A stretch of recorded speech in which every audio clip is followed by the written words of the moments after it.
ನಮಸ್ಕಾರ ಸ್ನೇಹಿತರೆ, welcome back to my YouTube channel. ಬನ್ನಿ ಇವತ್ತಿನ ಪವಿತ್ರ ಬಂಧನ ಸಂಚಿಕೆಯಲ್ಲಿ ಏನೇನಾಗುತ್ತೆ ಅಂತ ನೋಡ್ಕೊಂಬರೋಣ. ಆನಿವರ್ಸರಿಗೆ ಎಲ್ಲ ರೆಡಿ ಆಗಿರುತ್ತೆ. ಆಯ್ತಾ, ನಮ್ರತ ಅವ್ರ ಅಪ್ಪ ಅಮ್ಮ ಎಲ್ಲರೂ ಬರ್ತಾರೆ. ಬಂದ ತಕ್ಷಣ ಎಲ್ಲನೂ ರೆಡಿ ಆಗಿದೆ, ಉತ್ಸವ ಮೂರ್ತಿಗಳಿಲ್ಲ ಅಂತ ಕೇಳ್ತಾನೆ ಅವರಪ್ಪನ ನಮ್ರತ ಅಮ್ಮ. ಅದಕ್ಕೆ ಏನು ಹೀಗೆ ಮಾತಾಡ್ತಿದೆ, ಹೌದಪ್ಪ ಇಷ್ಟು ವರ್ಷ ಆಯ್ತು ಮದುವೆಗೆ, ಈಗ ಸಂಭ್ರಮ ಎಲ್ಲ ಬೇಕಾ ಅಂತ ಹೇಳ್ತಾಳೆ. ಅದಕ್ಕೆ ಸುಮ್ಮನಿರು ನೀನು ಅಂತ ಬೈತಾನೆ ಅವರಪ್ಪ.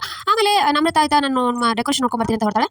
ಇತ್ತ ರೂಮಲ್ಲಿ ದೇವೊಬ್ಬರ ಅಪ್ಪ ಅಮ್ಮ ಇಬ್ರು ಮಾತಾಡ್ತಿರ್ತಾರೆ. ಅವ್ರ ಅಮ್ಮ ಅಂತಾಳೆ, ರಾಧಿಕಾ ಏನು ಬಾಡೋಗಿರೋ ಇದಕ್ಕೆ ಇದನ್ನ ಮಾಡ್ತಿದ್ದೀರಲ್ಲ, ಕಿತ್ತೋಗಿರೋ ಸಂಬಂಧಕ್ಕೆ ಇಷ್ಟೆಲ್ಲ ಬೇಕಾ ಅಂತ ರಾಧಿಕಾ ಕೇಳ್ತಾಳೆ. ಅದಕ್ಕೆ ನೀನು ಅನ್ಕೊಂಡಿದ್ದೆ ಕಿತ್ತೋಗಿದೆ ಅಂತ, ನಾನು ಅನ್ಕೊಂಡಿಲ್ಲ ಅಂತ. ಮತ್ತೆ ನಿಮ್ಮ ಥರ ಇನ್ನೊಂದು ಇದನ್ನ ಇಟ್ಕೊಂಡು ಬದುಕಕ್ಕೆ ನನಗೆ ಇಷ್ಟ ಇಲ್ಲ ಅಂತ ಹೇಳ್ತೆ. ನೀನು ತಪ್ಪ ಅರ್ಥ ಮಾಡ್ಕೊಂಡಿದ್ಯಾ ಅಂತ ಅವರಪ್ಪ ಹೇಳ್ತಾನೆ. ಅದಕ್ಕೆ ನಾನು ತಪ್ಪ ಅರ್ಥ ಮಾಡ್ಕೊಂಡಿದ್ದು, ಈ ಮನೆಯಲ್ಲಿ ಹೆಂಡತಿ ಇದ್ರೆ ಇನ್ನೊಬ್ಬ ಇದಕ್ಕಂತ ಹೋಗ್ತೀಯಲ್ಲ, ಇದನ್ನೆಲ್ಲ ಮುಚ್ಚಿಟ್ಕೊಂಡಿರೋದು ನಾನು ತಪ್ಪ ಅರ್ಥ ಮಾಡ್ಕೊಂಡಿದ್ದೀನಾ ನಿನಗೆ ಅಂತ ಎಲ್ಲ ಮಾತಾಡ್ತಿರ್ತಾರೆ. ಅಷ್ಟರಲ್ಲಿ ರಜತ ಅವಳು ಹೆಂಡತಿ ಬಂದು ಕರೀತಾಳೆ. ರಾಧಿಕಾ ಅಲ್ಲಿಂದ ಹೊರಟೋಗ್ತಾಳೆ. ಆಮೇಲೆ ಈತ ಆಫೀಸಲ್ಲಿ ಪವಿತ್ರಾಗೆ ನಮ್ರತ ಪಿ ಎ ತನಿಷಾ ಬಂದು ಇದು ವರ್ಕ್ ಇದೆ, ಡೇಟಾ ಇದನ್ನೆಲ್ಲ ಮುಗಿಸು ಅಂತ ಹೇಳ್ತಾಳೆ. ಸರಿ ಅಂತ ಮಾಡ್ತಿರ್ತಾಳೆ. ಅಷ್ಟರಲ್ಲಿ ಗಂಗಾಧರ್ ಬಂದು ಏನು ಇನ್ನೂ ಇಲ್ಲೇ ದಿಯಾ ಹೋಗೋಣ ಅಂತ ಹೇಳ್ತಾರೆ. ಇಲ್ಲ ನಾನು ಬರೋದಿಲ್ಲ, ನೀವು ಹೋಗ್ಬನ್ನಿ. ಇಲ್ಲ ನೀನು ಬರಲೇಬೇಕು ಅಂತ ಕರ್ತಿರ್ತಾನೆ. ಅಷ್ಟರಲ್ಲಿ ಗಂಗಾಧರ್ಗೆ ಕಾಲ್ ಬರುತ್ತೆ.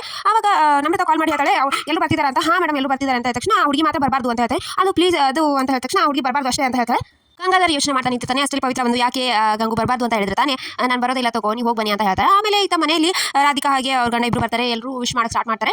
ಏನು ಇವರಿಬ್ರು ಮಕ್ಕಳು ಕಾಣ್ತಾನೆ ಇಲ್ವಲ್ಲ, ದೇವ್ ಹಾಗೆ ತಿಲಕ್ ಎಲ್ಲೋಗಿದ್ದಾರೆ, ಇಬ್ರು ಸರ್ಪ್ರೈಸ್ ಕೊಡಕ್ಕೆ ಕಾಯ್ತಿರ್ಬೋದು ಅಂತ ತಾತ ಹೇಳ್ತಾನೆ. ಅಷ್ಟರಲ್ಲಿ ದೇವ್ ಬರ್ತಾನೆ. ಏನಪ್ಪ ಎಲ್ಲೋಗಿದ್ದೆ ನೀನು, ಸ್ವಲ್ಪ ಕೆಲಸ ಐತಮ್ಮ ಹೋಗಿದೆ ಅಂತ. ಮತ್ತೆ ತಿಲಕ್ ಎಲ್ಲಿ, ಅವನು ಇಲ್ಲೋ ಇದ್ದಾನೆ, ನಮ್ಮ ಬರ್ತಾನೆ ಬಿಡು ಅಂತ ಹೇಳಿ ದೇವು ಹೋಗಿ ಬೇಗ ರೆಡಿ ಆಗುವ ಅಂತ ಕಳಿಸ್ತಾರೆ. ಆಮೇಲೆ ಈತ ಪವಿತ್ರ ಕೆಲಸ ಮಾಡ್ತಿರ್ತಾಳೆ. ಅಷ್ಟರಲ್ಲಿ ಸಡನ್ ಆಗಿ ಅವ್ರ ತಮ್ಮ ಕಾಲ್ ಮಾಡ್ತಾನೆ. ಹೇಳು ಏನು ವಿಷಯ ಸುಮಂತ ಹೇಗಿದೆಯಾ ಅಂತೆಲ್ಲ ಮಾತಾಡ್ತಿರ್ತಾರೆ. ಅವಾಗ ಅವ್ರ ಅಪ್ಪನ ಮಾತಾಡ್ತಾನೆ. ಇವತ್ತು ನಮ್ಮ ಮನೆಗೆ ಒಬ್ರು ಬಂದಿದ್ರು, ನಮ್ಮ ತೋಟನ ಅವರು ಫ್ಯಾಕ್ಟ್ರಿ ಕಟ್ತಾ ಇದ್ದಾರಂತೆ, ಕೇಳಕ್ಕೆ ಫೋನ್ ಮಾಡಿದ್ರು. ಅದಕ್ಕೆ ತುಂಬಾ ಇಷ್ಟ ಅಲ್ವಾ, ನಾವು ಕಡಾಖಂಡಿತವಾಗಿ ಕೊಡೋದಿಲ್ಲ ಅಂತ ಹೇಳ್ಬಿಟ್ವಿ ಅಂತ ಮಾತಾಡ್ತಿರ್ತಾರೆ.